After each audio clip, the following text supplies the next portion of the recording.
इ सौभाग्ये आरोग्यं देहि मे परम सुखम, रूपम देहि जयम देहि यशो देहि दुषो जयि। प्रिय साधकों, मेरी देवी माँ से यही प्रार्थना है कि आप सबका सौभाग्य आरोग्य सब देवी माँ की कृपा से आप इन सबसे भरपूर हो, आपको परम सुख मिले, आपको जय मिले, आपके शत्रु परास्त हो और आपका यश बढ़े। साधकों, हमारे पास अक्सर साधकों का ये प्रश्न आता रहता है कि आपने जो चक्रों की बात करती हैं उसमें जो ये डाकनी शाकनी इत्यादि शक्ति हैं ये क्या है। तो मैंने सोचा कि आज समस्त शक्तियों, जो डाकनी शाकनी राकनी, ये जितनी भी तरह की 6 शक्तियां हैं, इन सब का परिचय मैं आज आपसे कराऊं। तो सबसे पहले हम डाकनी शक्ति की बात करेंगे। डाकनी कुंडली जागरण में मूलाधार चक्र की शक्ति है। डाकनी का अर्थ है डाक प्लस नी। डाक का मतलब संदेश, डाकनी का मतलब जो हमारे संदेश को ले जाए, ब्रह्मांडी ऊर्जा तक पहुंचाए, वह है मूलाधार चक्र की शक्ति डाकनी। डाकनी एक स्तुत ऊर्जा युक्त ब्रह्मांडीय शक्ति है। डाकनी शक्ति 3 प्रकार की होती है। पहली डाकनी नकारात्मक ऊर्जा युक्त होती है। चूंकि यह शक्ति मूलाधार चक्र से जुड़ी हुई होती है, लेकिन यह मूलाधार चक्र पर अपना प्रभाव तभी डाल पाती है जब हमारा मूलाधार खराब होता है।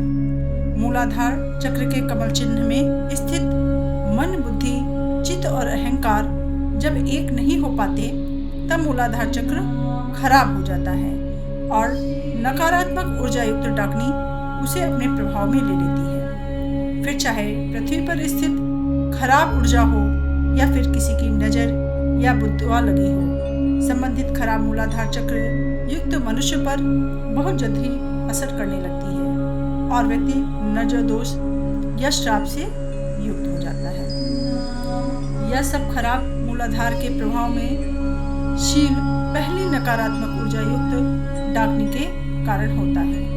सत्कर्मों पुण्यों से इसके प्रभाव को निष्फल किया जा सकता है। साधक के आत्मबल से भी यह प्रथम डाकनी दुर्बल पड़ जाती है। दूसरे प्रकार की डाकनी अतृप्त डाकनी होती है जो मूलाधार को प्रभावित करती है। जब अशांत अतृप्त आत्माएं मूलाधार मार्ग से किसी के शरीर को आधिपत्य में लेती हैं तो इन्हीं अतृप्त डाकनियों के कारण ही ऐसा हो पाता है। फिर आती है तीसरे प्रकार की डाकनी।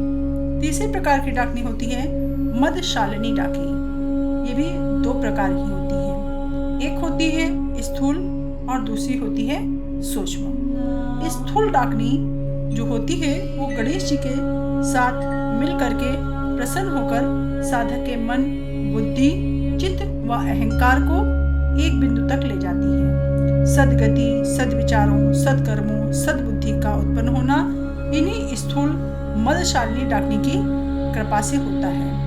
यह डाकनी देवी काली जी के प्राकट्य क्षेत्र में आती है, लेकिन यह अत्यंत उग्र शक्ति है, एक प्रचंड शक्ति है। इस शक्ति के कारण ही माता काली का रूप अत्यंत उग्र है। इनकी साधना से माँ काली प्रसन्न हो जाती है। इनकी साधना वाम भाग की साधना है। स्थूल डाकनी माँ काली की उग्र शक्ति है, अतः इनकी साधना बहुत ही सावधानी पूर्वक करनी चाहिए। ज्ञानी जन तो कहते हैं कि साधक को जहाँ तक हो सके इसकी साधना नहीं करनी चाहिए। यह अघोरी और तांत्रिकों को करने योग्य साधना है। जरा सी असावधानी से संपूर्ण नाश हो सकता है। स्थूल डाकनी शक्ति की साधना अत्यंत खतरनाक साधना है। इसे गृहस्थ व नव साधकों को करने से बचना चाहिए। या केवल जानकारी के लिए यह वीडियो बना रही हूँ। दूसरी सूक्ष्म डाकनी मूलाधार चक्र के बीच में रहती है। इसके सिद्ध होने पर धीरे धीरे अन्य शक्तियाँ कम प्रयासों में ही सिद्ध हो जाती हैं। यह देवी हमारे सोचने समझने के संदेश को ब्रह्मांड तक ले जाती है। प्रसन्न होने पर मनुष्य को अज्ञानता से मुक्त कर आध्यात्मिक मार्ग पर ले जाती है। सूक्ष्म डाकनी शक्ति सिद्ध साधक किसी को भी नियंत्रित व वशीभूत करने की क्षमता रखता है। इसको साध कर साधक को त्रिकाल दृष्टि की प्राप्त हो जाती है। इसकी साधना किसी गुरु के मार्गदर्शन में ही सिद्ध करें। इसको सूक्ष्म योगिक मुद्राओं व प्राणायाम के माध्यम से भी सिद्ध कर सकते हैं। यह एक स्वतंत्र ऋणात्मक शक्ति है। इस शक्ति को वशीभूत किया जा सकता है, इसे नष्ट नहीं किया जा सकता। यह शक्ति नश्वर होती है।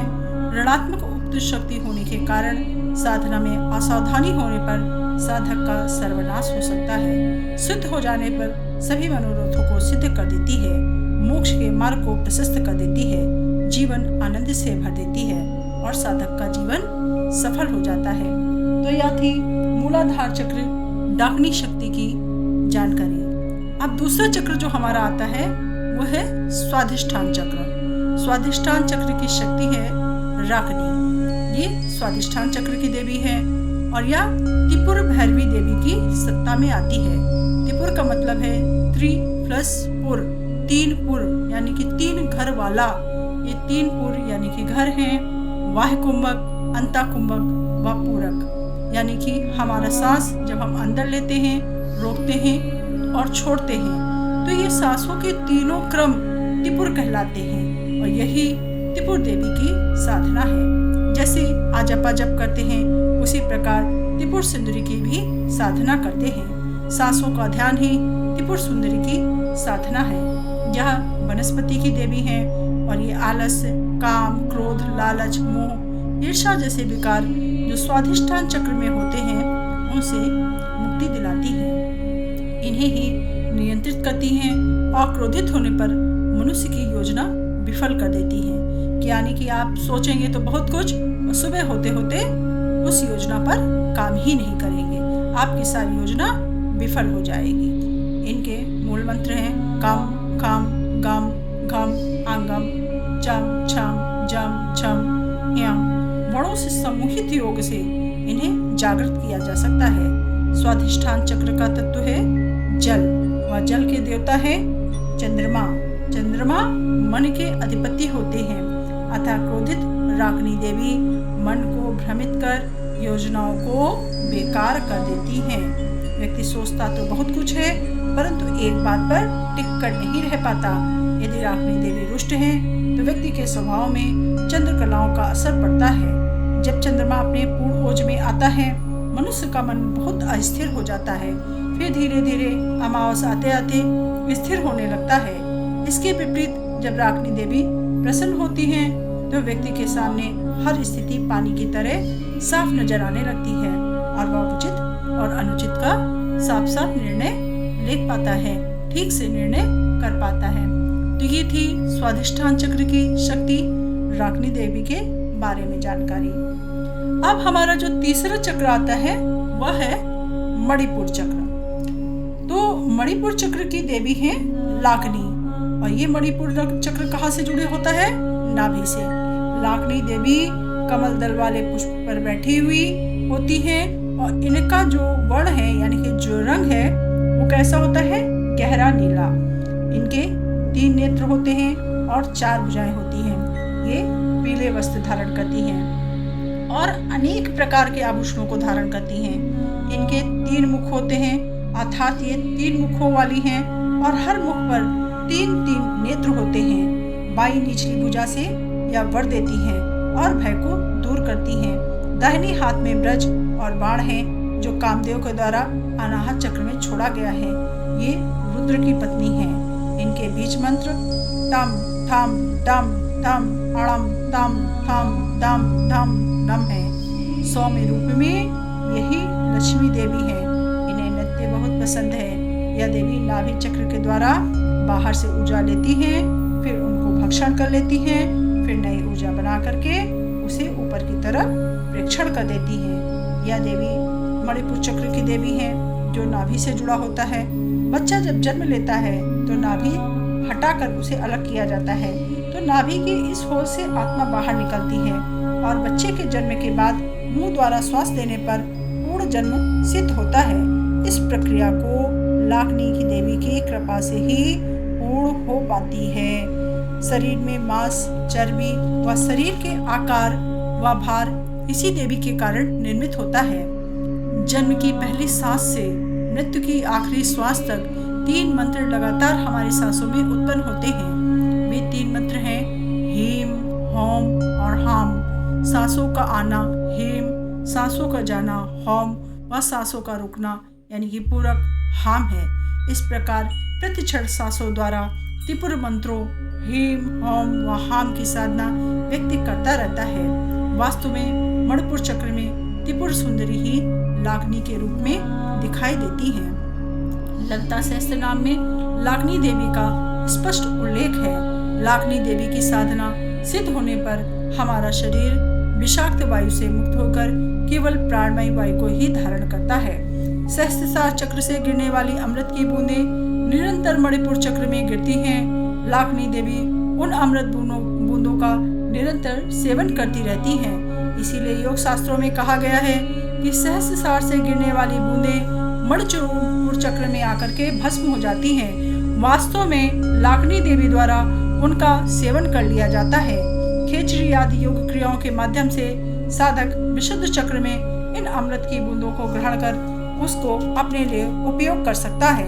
लाखनी शक्ति के प्रसन्न होने पर साधक चिरयौवन को प्राप्त कर दिव्य क्रांति युक्त हो जाता है। फिर अब चौथा प्रकार का जो चक्र है वो है हमारा अनाहत चक्र, जो हमारे हृदय में स्थित है। काकनी देवी अनाहत चक्र की शक्ति है। काकनी का अर्थ है काक प्लस नी। हिंदी भाषा में काक कौवे को कहा जाता है। कौवा बहुत ही चालाक होता है। उसी प्रकार काकनी देवी भी चतुराई का पर्यायवाची हैं। वे किसी भी मनुष्य के छल कपट व दंभ को पकड़ लेती हैं। काकनी देवी के अनाहत चक्र में पुष्ट होने पर व्यक्ति किसी के बहकावे में नहीं आता, वह भावनात्मक भटकाव में नहीं फंसता है और किसी के भी छल को फौरन समझ लेता है। यह सब काकनी देवी के ही प्रभाव से होता है। षडमुखी मुद्रा की सिद्धि अनाहत ध्वनि को सुनने पर होती है, जो अनाहत चक्र की 10 ध्वनियों में से एक होती है। ये 10 ध्वनियाँ काकनी देवी के द्वारा ही निकाली जाती हैं, जो सर्वप्रथम बाएं कान से सुनाई पड़ती हैं। इन्हें दाहिने कान से सुनने का प्रयास करना चाहिए और जब दाएं कान से ध्वनि सुनाई पड़ने लगे तब इसे सार्वजनिक सुनने का अभ्यास करना चाहिए। काकनी देवी मनुष्य के कर्मों का लेखा जोखा रखती हैं। जिसके जैसे कर्म होते हैं उसी के हिसाब से उसे दूसरा जन्म मिलता है और कर्मों के हिसाब से ही सुख और दुख की प्राप्ति होती है। तो ये थी काकनी देवी की जानकारी। आगे हम 5वें चक्र पर आते हैं। हमारा 5वां चक्र है विशुद्ध चक्र, जो कि कंठ में स्थित होता है। शाकनी देवी विशुद्ध चक्र की देवी है। शाकनी का अर्थ है शाक प्लस नी। शाक का अर्थ है शाकाहारी व नी का अर्थ है लेने वाली।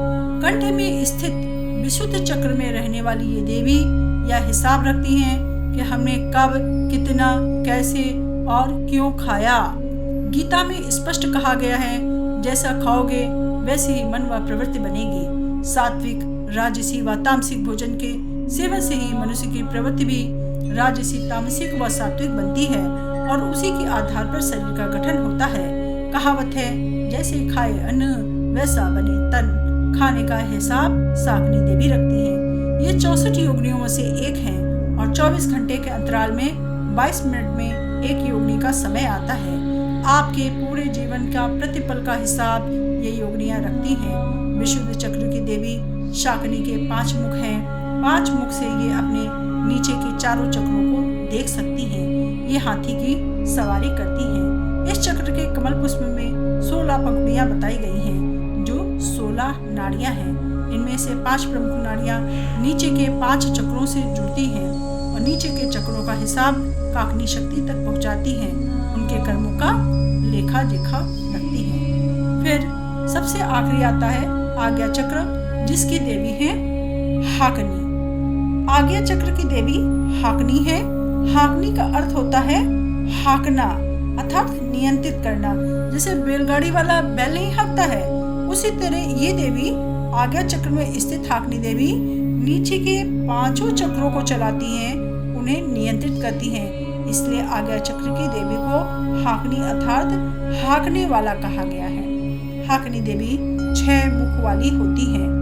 हम अपने संपूर्ण जीवन में काया के माध्यम से जो भी कर्म करते हैं उन सब का हिसाब हाकनी देवी रखती हैं। हाकनी देवी तक कुंडली ऊर्जा पहुंचकर नीचे के सभी चक्रों की शक्ति का लेखा जोखा हाकनी देवी तक पहुंचा देती है। अष्टांग योग की सिद्धि से आप हाकनी देवी की अनुकंपा के पात्र बन जाते हैं। हाकनी देवी शिव व शक्ति की द्वैत ऊर्जा है। इनके ऊपर के चक्रों में शिव व शक्ति की ऊर्जा एक हो जाती है। अर्धनारीश्वर स्वरूप की शक्ति है हाकनी देवी। यहाँ तक कि कुंडली यात्रा साधक की भौतिक यात्रा मात्र होती है। इससे आगे की कुंडली यात्रा निराकार ब्रह्म प्राप्ति मोक्ष प्राप्ति का मार्ग है और साधक के लिए इस अष्ट मोक्ष का मार्ग हाकनी देवी की अनुकंपा से ही खुलता है।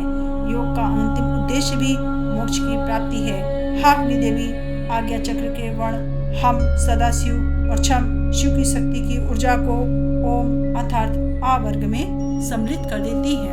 तो इस प्रकार साधकों, मैंने आपको मूलाधार की शक्ति डाकनी से लेकर के आज्ञा चक्र की शक्ति हाकनी तक की संपूर्ण जानकारी बताई और इसकी साधना का उपाय बताया।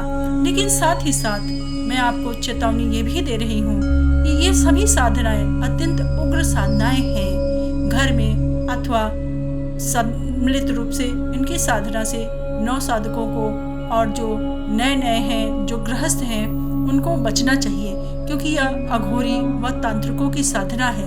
यदि किसी ने उत्सुकता कारणवश ये साधना कर भी ले और कुछ अनुचित या डाकनी शक्ति की विकृत या उग्र शक्ति से वो साधक पीड़ित हो जाए तो उसे दुर्गा सप्तशती का पाठ अवश्य करना चाहिए, क्योंकि दुर्गा कवच में स्पष्ट रूप से कहा गया है कि जिस मनुष्य के हृदय में यह कवच निवास करता है तो उसके आगे सभी डाकनी शाकनी इत्यादि शक्ति निराधार हो जाती हैं। अतः आप कोई भी साधना करें, एक उचित गुरु के मार्गदर्शन में करें और अपना जीवन सफल बनाएं। धन्यवाद।